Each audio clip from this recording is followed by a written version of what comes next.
Mental attitudes and your health. With the outstanding progress that has been made in the field of medicine, new cures, preventative medicine, better equipment, and more hospitals than ever before, one would expect that there would be less and less illness in the world. This does not appear to be the case.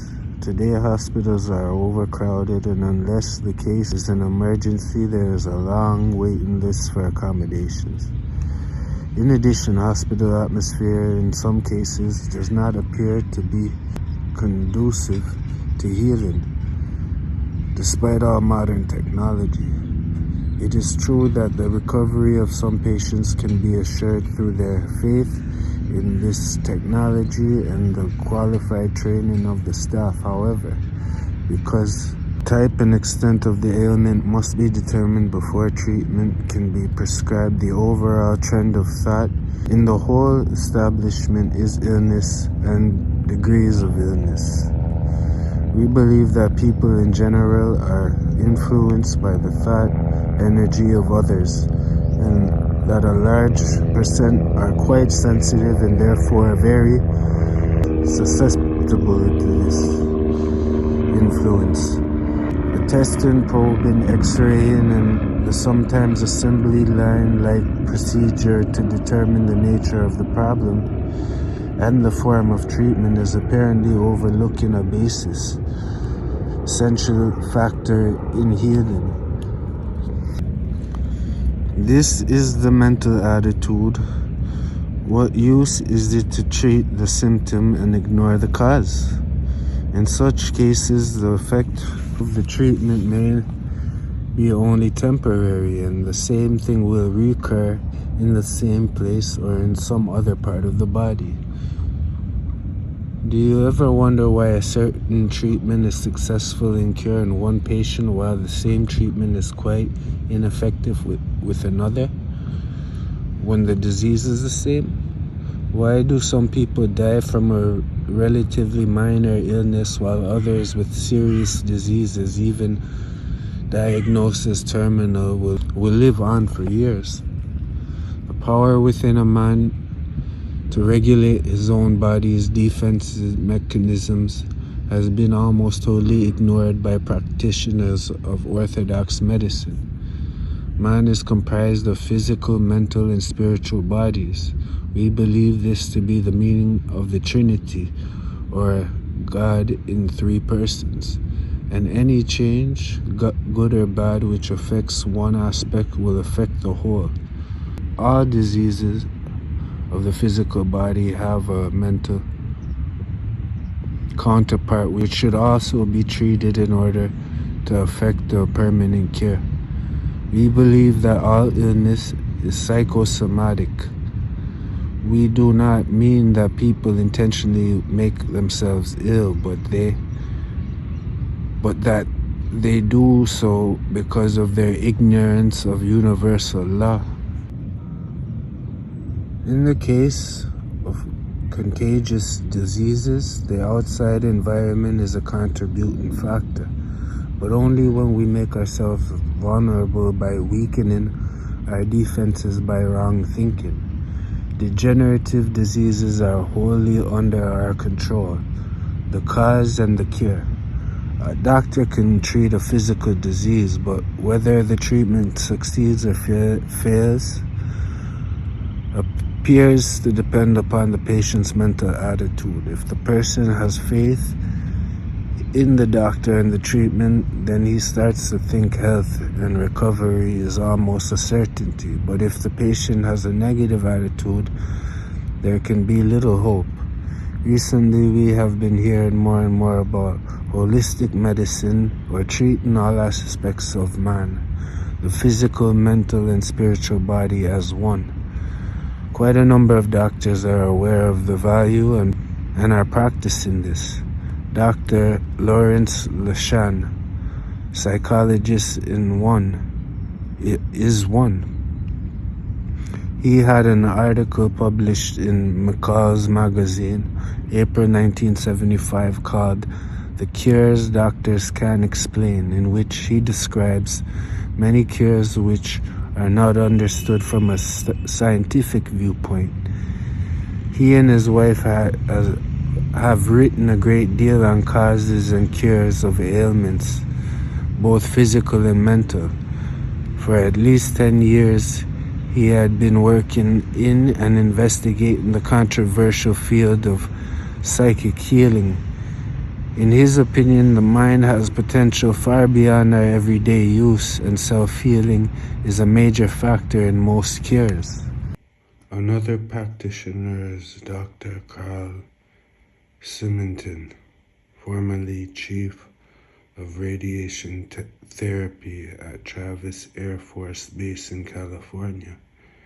He first used meditation and mind power with a fairly large number of the many patients who came to him for cobalt treatment. The treatment was continued along with the meditation. He would induce a state of deep relaxation and then have the person visualize the cancer any way he liked.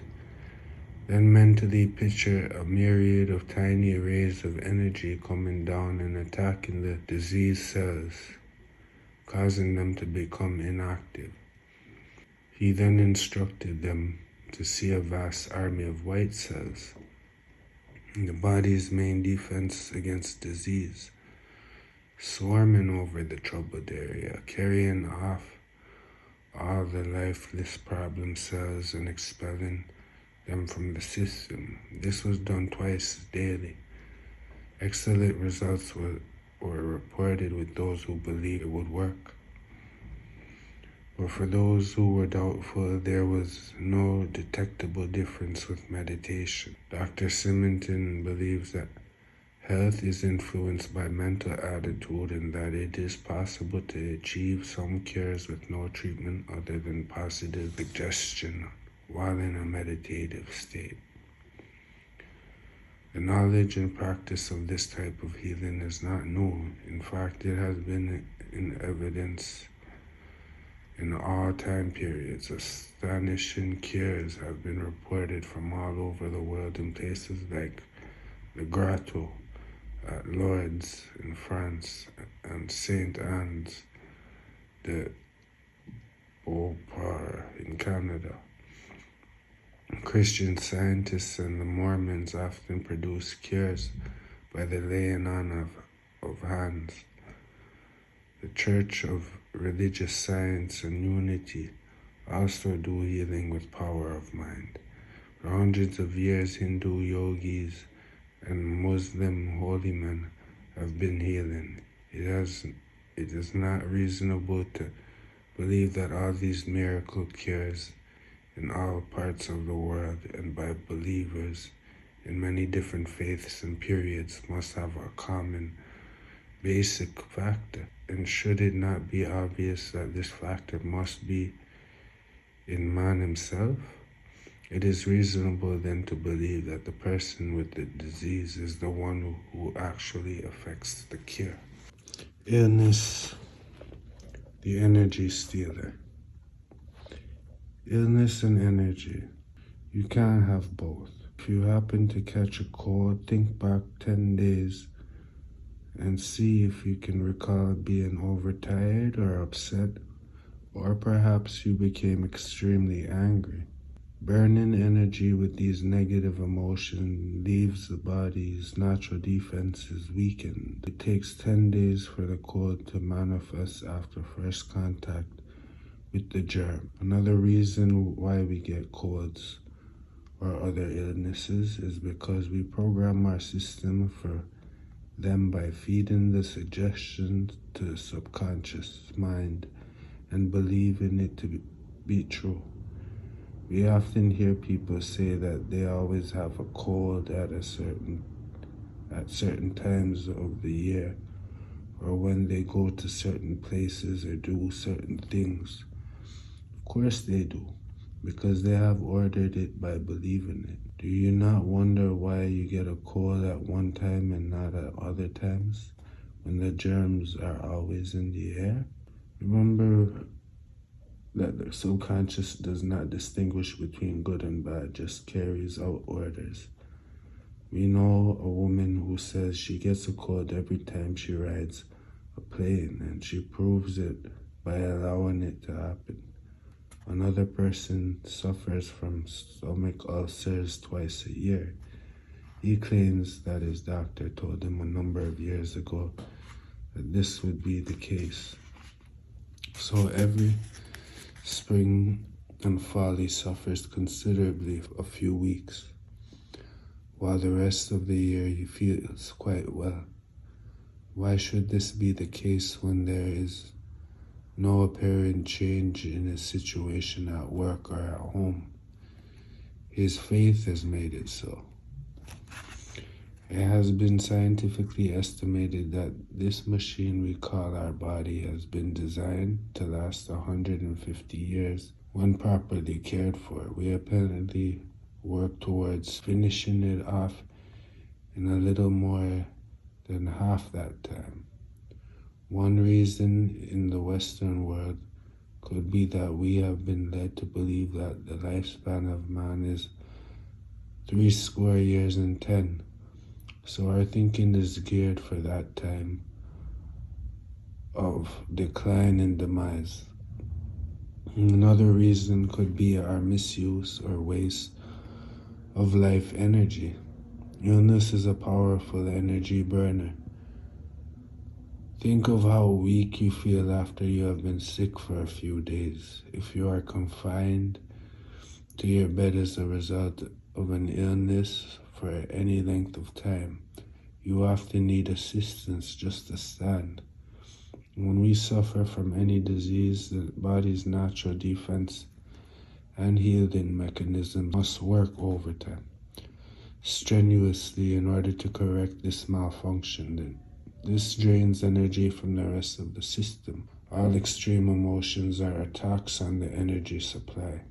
If we accept that illness is an unavoidable fact of life and look for symptoms in every sneeze or twinge, with the exception of further development, then our belief will make it so. When we repeatedly manifest illness, the body gets tired of fighting the battle, and parts of it could start to wear out. Then, if the chronically diseased part is removed and only the physical body treated with nothing done to eliminate the cause, the problem usually moves to some other area. Extreme or continued negative emotion can cause severe health problems, and worry ranks high on the list. Statistics have shown that 84% of worry is over something which never happens, apprehension. The 12% is over something which is not ours to control. That leaves just 4%, which we could term justifiable. So if we could step back and take a more perceptive look at the situation before we press the worry button, we could eliminate a great deal of that 96% and be healthier and happier for it. We are on a non-survival course and we indulge in excessive worry. You may find it difficult to associate the emotional, mental aspects with the physical body and the state of health. So let us, for example, consider the stomach ulcer. It is generally recognized and accepted that stomach ulcers are caused by too much stress, overwork, and worry. When the ulcer gets painful enough, the victim will no doubt consult his physician, who will likely advise him to get away from the pressure for a while, to take a 2 or 3 week vacation where it is quiet. Now, providing the person can leave his work behind, he may feel very good all the time he is away. But as soon as he is back under the pressure of work again, he comes back comes the painful ulcer. The ulcer is caused by tension, and the tension is caused by the way we think. It really is. The pressure of the job is not there until we think it is and mentally accept it. So if the way we think can cause holes to appear in the stomach, is there any reason to doubt that by thinking in a completely opposite manner, we can reverse the procedure, change our way of thinking, ease the tension, and heal the holes by the same power that caused them in the first place? The power of thought is undeniable, and this principle can apply to all forms of disease. You may wonder how this principle can apply to children when they are not old enough to have been subjected to all the pressure problems of adult life. In the first place, babies and small children spend most of the time in a subjective level and are therefore very open and vulnerable to the emotion and actions of those around them. They subjectively pick up the tensions of the adults. Mothers can attract illness and accident to their children by continually harboring thoughts of fear and looking for symptoms of illness. Our family physician once told us that the most dangerous thing a mother can have in the house is a clinical thermometer.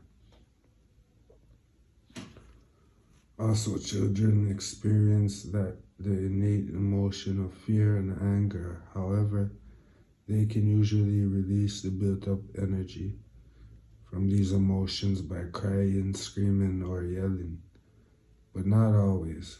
Sometimes they hide these hurts within, where they can fester and emerge as full-fledged aggression, and this certainly will cause damage to the physical body. When the body's defenses are weakened by such abuse, it offers an open invitation to disease from within, as well as to infectious germs which are always in the air about us.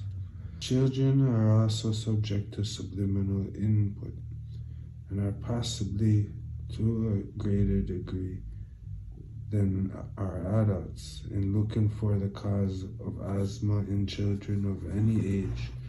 We found that in most cases there is strife between the parents. They may be separated, or there may be loud and angry talk of separation and divorce, either openly in the child's presence or while he or she is asleep and within hearing. He or she may fear that he or she is not wanted or not loved, and maybe will choose between them. He or she feels confused and helpless. He or she is now experiencing two harmful negative emotions, fear and worry. We repeat, what a child hears while asleep can have a deep and lasting effect on his waking state. It has been proven that voicing positive suggestions to a child while he is asleep can be used as corrective therapy. How do emotional states affect the body? Take, for example, the emotion of fear. It causes a number of involuntary reactions. It stimulates the sympathetic nervous system, which prepares the body for a fight or flight situation. The heart rate increases, the blood pressure rises, the lung takes in more air than usual in order to supply extra oxygen, and the pupils are dilated to aid the sight. The emotion of anger sets up a similar reaction. Now, unless this builds-up of energy finds release, which was naturally in primitive man, physical illness may result because of the chemical imbalance that was held within. With the development of civilization and the forming of social groups with rules and regulations, the behavior of man changed. He started to use logic more often, to handle situations and to depend less on feelings and intuition.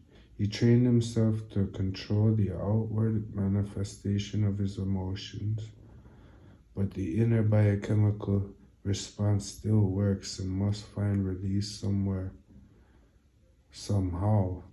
The emotion of guilt is not an instinct, but was brought about by cultural and religious values. However, it is just as damaging, or perhaps more so, than fear and anger. Many doctors are now on the opinion that the man controls his own body. Successful experiments along this line indicate that man can control his own autonomic nervous system. Russia has suggestology clinics where verbal suggestions are used as stimuli. The result of one of these tests showed that after receiving positive suggestions, the white cell count rose, but when negative suggestions were given to the same patient, their number decreased noticeably. While white cells are the body's main defense against disease. In the US and Canada, there is an ever-increasing number of biofeedback clinics where patients are trained to mentally alter and control the heart rate, breathing, and body temperature with the use of a machine. The person is able to monitor these functions. A red or green light will turn on to indicate the desired limits. The patient can easily become adept enough at this to manage quite well without the use of the machine. This mental technique is also being used to control blood pressure and to relieve headaches or other physical discomforts. We must emphatically state that we never suggest self-healing treatments until you have obtained a professional diagnosis. You should consult your physician in order to determine the nature and extent of the problem. Then use the mind technique along with the recommended treatment. You can relieve the occasional headache or other discomfort, but if the symptom persists or recur, then by all means seek medical advice. Now, on the other hand, if the only treatment offered is a prescription for tranquilizers, then consult another doctor. Many tranquilizers or relaxing drugs are addictive.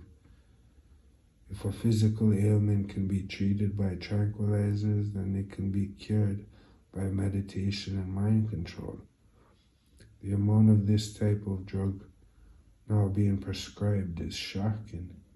It is not advisable to try meditating while under the influence of any type of mind-altering drug. The result could be discouraging as you are not in control. The drug is. We are still a pill-oriented society. When we have an ache or a pain, when we feel a bit low, we reach for a pill bottle. Pain is a message telling us something is wrong. Painkillers do nothing to get at the cause of the problem. They merely negate the warning. We grant that there are times when the painkiller is required on a temporary basis, but they can be dangerous when indiscriminately administered. Millions of people depend on some form of drug to help them get to sleep. We believe that drugs, when used to induce sleep, often prevent the person from experiencing the dream state. And we believe that dreams are an essential part of living. Dream deprivation may result in a depressed feeling, unclear thinking, and even drastic change in personality. Meditation offers a far better treatment for insomnia than do sleeping pills. If you wish to start meditating and you have been using either street or prescribed drugs, you should refrain from taking them for at least 48 hours in order to allow the body to get rid itself of the effects. Some of the mind-altering drugs can have a much longer effect and some can cause permanent damage. We seem to overlook the ill effects of many of the things we put into the machine we call our body. We overfeed it, sometimes with the wrong types of food, so that the mechanism has to work overtime to digest the food and to store the excess. The body then becomes overweight, creating a burden on the heart. We sometimes underfeed it through dieting or eating the wrong type of food so that the energy becomes depleted. We swallow chemicals or inject them in refined form, which interfere with the body's natural functioning. Is there any wonder that so many of us destroy our most valued possession before its time? Drug abuse. There has been extensive research done on the effects of heroin, it being the most addicted of the common drugs. Some of the side effects reported are excessive perspiration, headaches, joint pains, and nervousness because the opiates tend to deaden pain. Addicts are reluctant to consult a doctor even though a serious problem exists. There's a high degree of miscarriages, birth difficulties, and premature births. The drug is believed to pass through the placenta to the unborn baby. Contrary to common belief, most addicts do not use heroin to obtain a high. Opium derivatives do not produce a supernormal state. The addict was usually below par before he took the drug, so the effect merely brings back a normal state. There is no evidence of any permanent physical damage from opiates as there is from alcohol or LSD, but there is a high degree of psychological and social damage. Tobacco is more physically damaging than is heroin, and the addiction is equally hard to kick. However, the majority of heroin addicts will return to the habit as the physical body recovers with no after effects from the heroin itself, but the psychological need drives them back. The person usually has feelings of insecurity and lack of love and find the world too frightening to face. This attitude could be the result of the home atmosphere in which they grew up, too rigid discipline, neglect, parents who were alcoholics, or perhaps with the double standard which the young people are becoming very aware of now. As the child becomes a teenager and starts to analyze situations, he cannot have much faith in the advice of an adult who, with a cigarette in one hand and a glass in the other, tells him he is too young to drink or smoke. Does he wonder what age has to do with the ill effects of alcohol and nicotine? The best training that we can give our children is by example. Earlier we said the cure for crime was not the electric chair but in the high chair.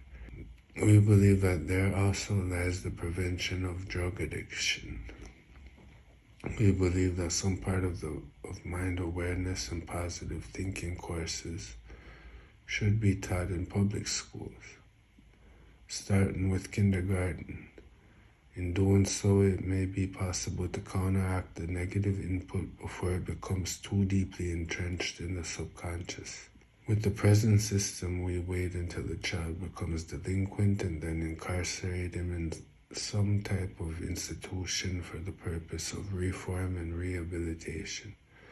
The results of this practice vary from very little success to complete failure.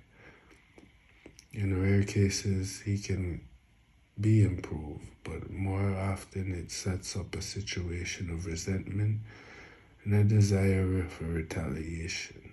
No reform will ever come about through force. It must come from within. Also, by association with more seasoned offenders, the young person can learn more and better ways to break the law and more ways to use more drugs and of better ways to break the law and more ways to use more drugs and of new sources of supply. We are not inferring that nothing be done with juvenile offenders. We are saying that more attention should be given to preventative measures starting at a very early age. There are many very talented people putting in a lot of time and effort working with young people in hopes of keeping them within the law. This may work in isolated cases, but for many, the disease is incurable. Preventative measures, as with vaccine, should have been administered at a much younger age. Mind healing.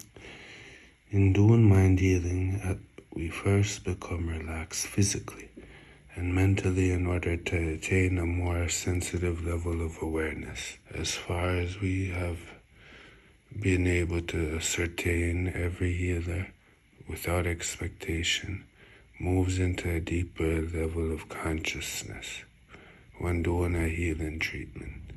The next step when treating yourself or someone else is to visualize in the mind's eye a perfect body, and especially focus on the troubled area, stating firmly that this part of the body is restored to perfect condition. In the plane of universal mind, it is perfect, and that perfect will materialize in the physical.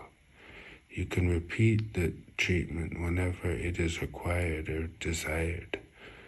When treating yourself, it is sometimes difficult to visualize perfection when you are hurting. This is when you should request the help of someone else. Instantaneous healings do occur, but very seldom. Most often it is a gradual process. If you were asked immediately after taking an aspirin if you felt better, you would likely reply, "Of course not. The pill must take time to work." So it is with the physical mind healing. Just watch a steady day-to-day improvement as the diseased cells are replaced by healthy ones. As the body seeks perfection according to the pattern in universal mind. Along with mental treatment, we sometimes use the ancient Oriental shiatsu or acupressure. This is a technique using thumb pressure on the acupuncture points, thus stimulating the energy flow, which induces the body to activate its own healing mechanism. A full shiatsu treatment requires at least 40 minutes and is followed by 20 minutes of deep relaxation. It is marvelous for relieving fatigue. We have also induced healing in a case of the flu and also severe chest congestion within a matter of a few hours after treatment. Your mental workshop. We have determined some rules to follow in order to play the game of life successfully, so that everyone wins and there are no losers. We must first determine what and where we are at this moment. Then decide what and where we would like to be. The next step is to change our way of thinking. Thought is creation. Therefore, we must project thoughts that are definite and positive and keep reinforcing them. We must have faith. Just know that it will be so. Desire plus faith equals having. If we do not change our mind about something, then we should cancel the projection entirely and replace it with something else. After accepting an idea and adopting it, however, we are sometimes not sure how to go about putting it into practice. We have the solution. Reserve a little corner in the imaginative mind. Build a mental workshop. If something goes wrong with our car and we consult a mechanic, he will most likely say to bring it into his shop where he has the proper tools to work with. A television repairman can do minor adjustments at home, but for a thorough job, he will take the set to his workshop. So for you to more easily project your goals, you can create your own workshop in your mind. This is a psychological trigger. It is a tool. It is a definite place to go while in deep relaxation. It has a definite purpose and it is with you always. At the end of this chapter is the cycle in which you build your workshop. Do not try to prejudge what your workshop will be like. It is very interesting to just let the creative mind be spontaneous. You may be surprised at what you create. You have never known of anyone who created a workshop in the subconscious, the same as he had planned on the conscious level. You can very often learn a great deal about yourself in this cycle, for what the subconscious creates will be indicative of where you are emotionally and mentally right now. For example, one woman created a workshop which was just like an unfinished basement. There were tools laying all over, pieces of lumber on the floor which she had to step over. The stairs broke as she stepped on them. It was just a cluttered, unorganized hazard. This is how her life was at the time. She had martial problems, communication problems, was feeling trapped and couldn't see her way out. As her life became organized through her knowledge of mind awareness and power of thought, her workshop became more organized and she now has an ideal retreat.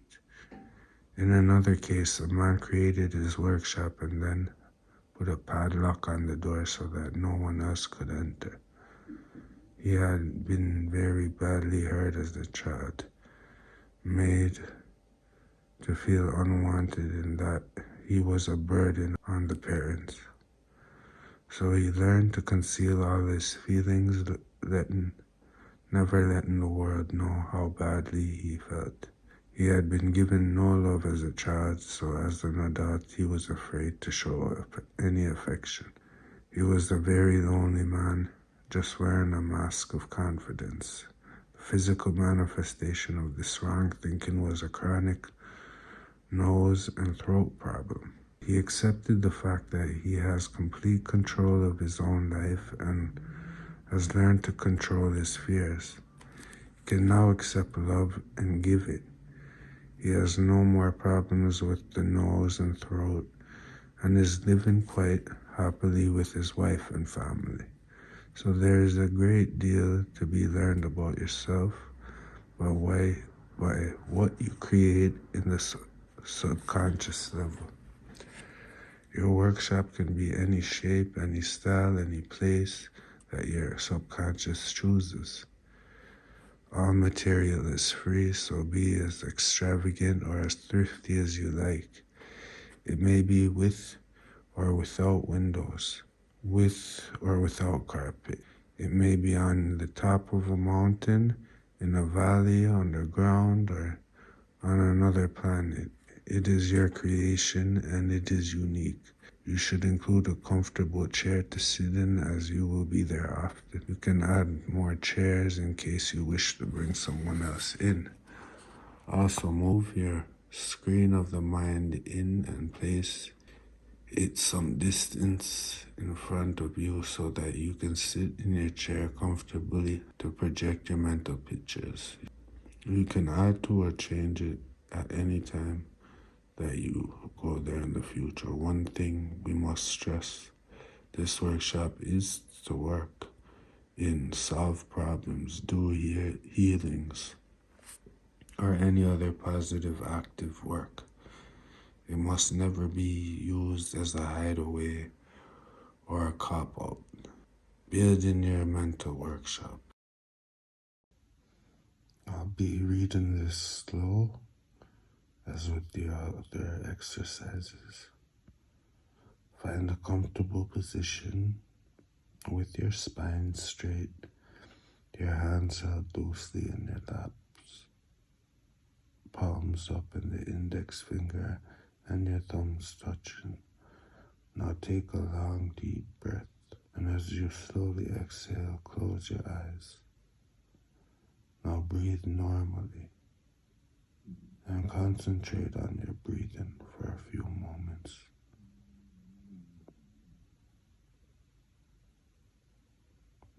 Now that you are inhaling life-giving oxygen and exhaling all poisons from the system,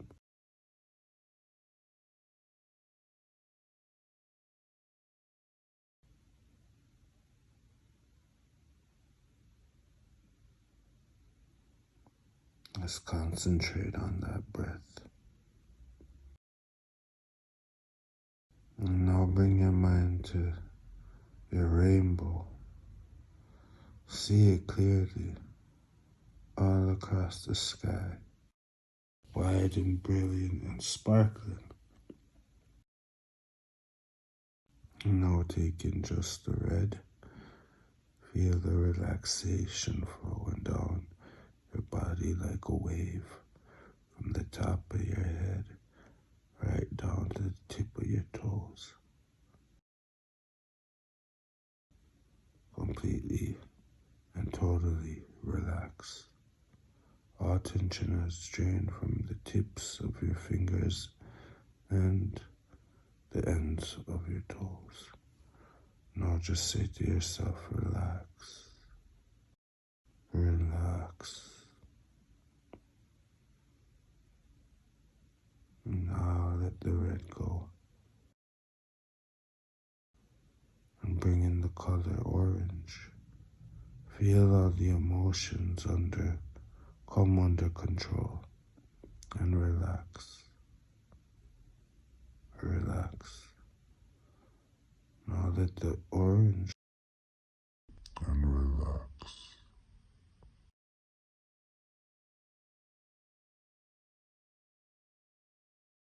Let the orange go.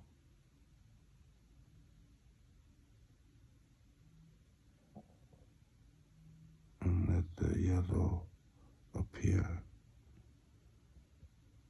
Feel the mental relaxation. Your mind is still at ease.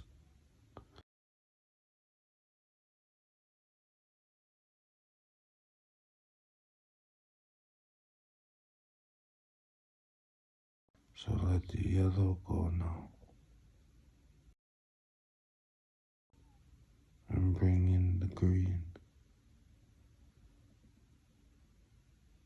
Now sense a feeling of peace and well-being. Know that your body is healing itself.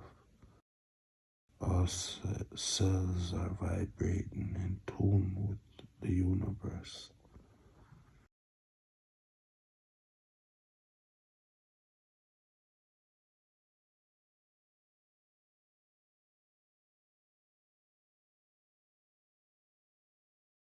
And now see the green go.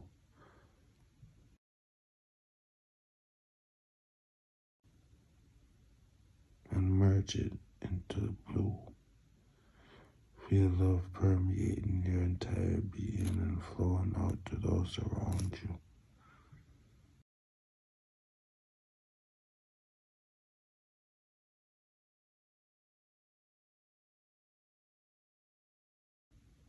And now let the blue go. Be aware of the purple. Know that you are deep within your inner self.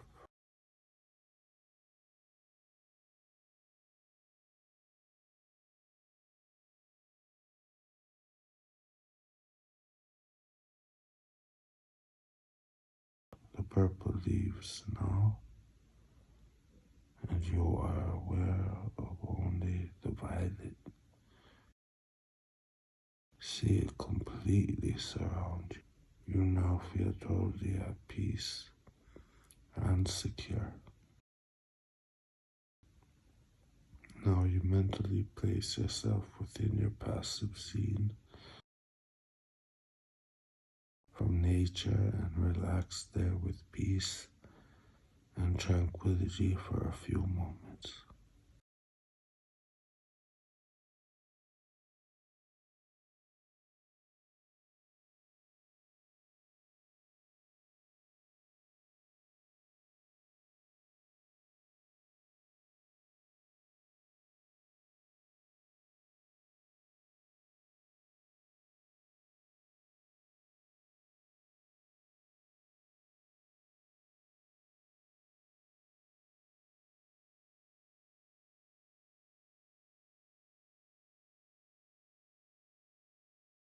We will slowly count down from 12 to 1 to allow you to go to a location of your choice to create your workshop.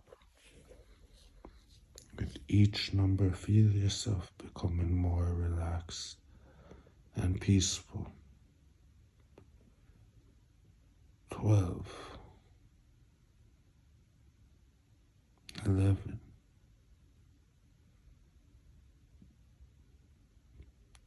10, 9, 8, 7,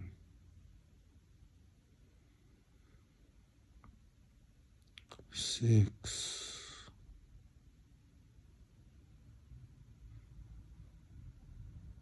5,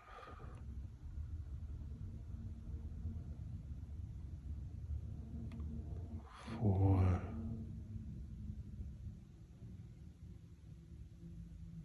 3, 2,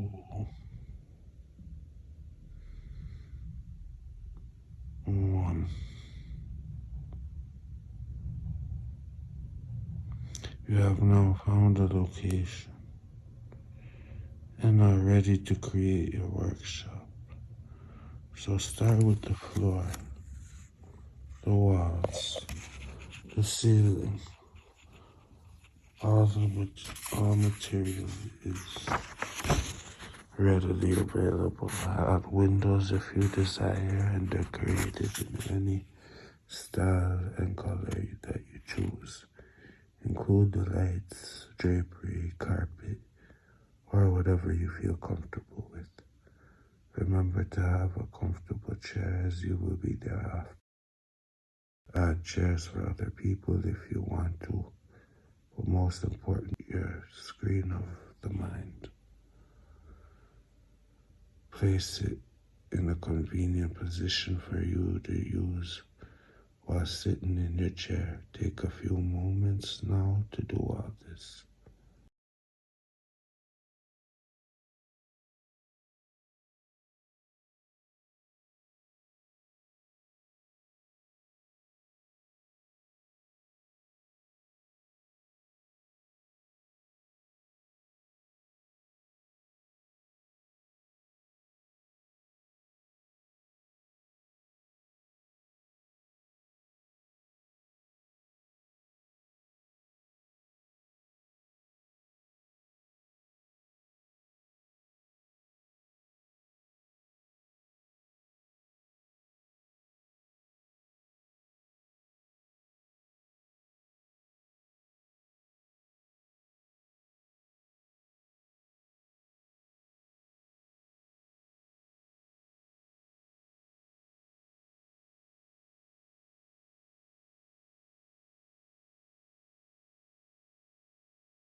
One more thing.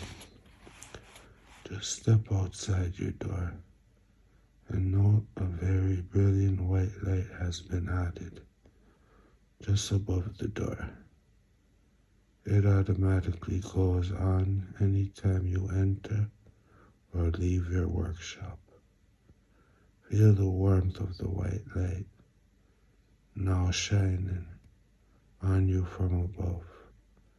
Prepare now to leave your workshop as we slowly count up from 1 to 12.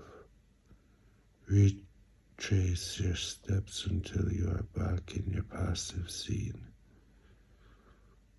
1, 2, 3, 4, 5, 6, 7, 8, 9, 10, 11, 12. You are now back in your passive scene. Now just visualize the colors of the rainbow in reverse order, starting with violet and moving on to purple, then blue, next green, now yellow, and orange, and finally red. Open your eyes, feeling refreshed and in tune with life.